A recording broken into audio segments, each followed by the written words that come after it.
G'day and welcome to True or Gammon, where we're going to answer all your questions, your burning questions about sexually transmitted infections or STIs. With me is Tafio, a deadly health worker here in the NT and an expert on STIs. And when I mean expert, he knows a lot about STIs. Not that he has a lot of STIs, although maybe he has. Nah, Gammon. But anyway, you know what I mean. So, Tafio, my first question is, True or Gammon, STIs are a party you definitely want to get invited to. Whoever told you that is definitely gammon. STIs, or sexually transmitted infections, are infections that can be passed from person to person through sexual contact. So if sex is a party, STIs are like the super sneaky party crashes you never knew you had.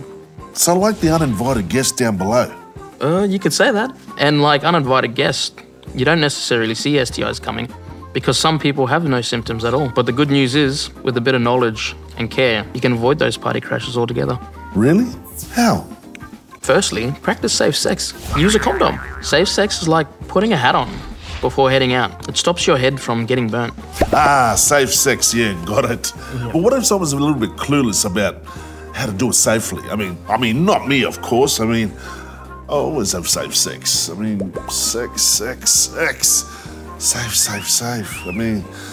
Any tips?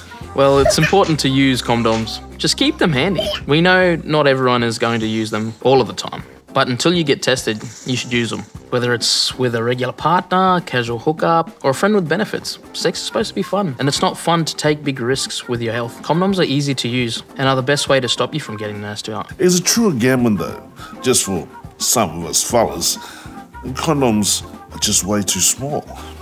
Ah, that's definitely gammon. You can actually stretch a condom to fit over your forearm or leg, so anyone who says it won't fit is lying. Yeah, lying. So, is it true or gammon that you should regularly get checked for STIs even if you're feeling deadly? This is absolutely 100% true. Think of it like checking over your car before you go on a long trip. Even if everything seems fine, it's good to have a routine check. For sexually active adults, getting tested every 6 months or when you have a new partner is a smart move, especially as people quite often don't have any symptoms.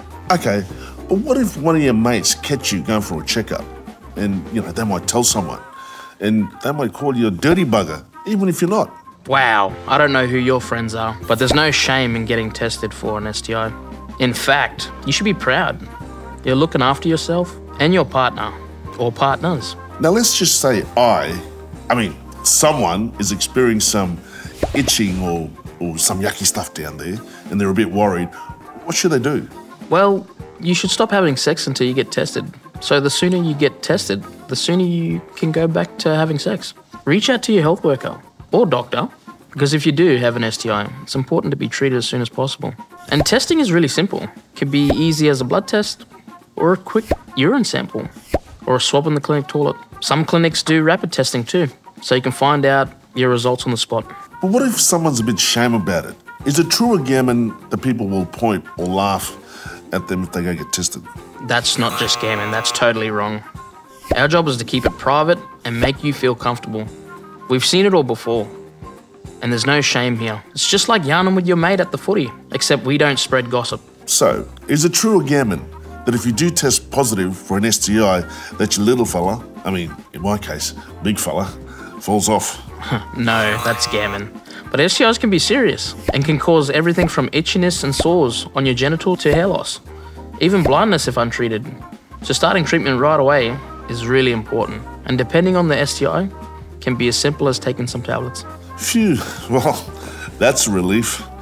Big fella's safe. But I've got one last burning question. Is it true or gammon that if you do test positive for an STI, that you should tell your partner to pop into a health clinic? Definitely true. Just be honest and open. An STI doesn't mean either of you were cheating. You could have gotten the STI long before you two started hooking up and not realised. It's about caring for each other's health. It's all a part of looking out for each other. And if you need some help telling someone you've tested positive, you can get your health worker to help. Gotcha. Now let's talk about talking. How do we encourage our mob to talk about STIs without it being shame job. There's absolutely no shame in staying safe. Knowledge is power. Stay informed, practice safe sex, and talk openly about STIs. It's all about taking care of ourselves and each other. Nice one, Tafio. Now, one more last true or gammon. Now, is this the best interview you've ever had? You must be gammon, right? Not even funny, man.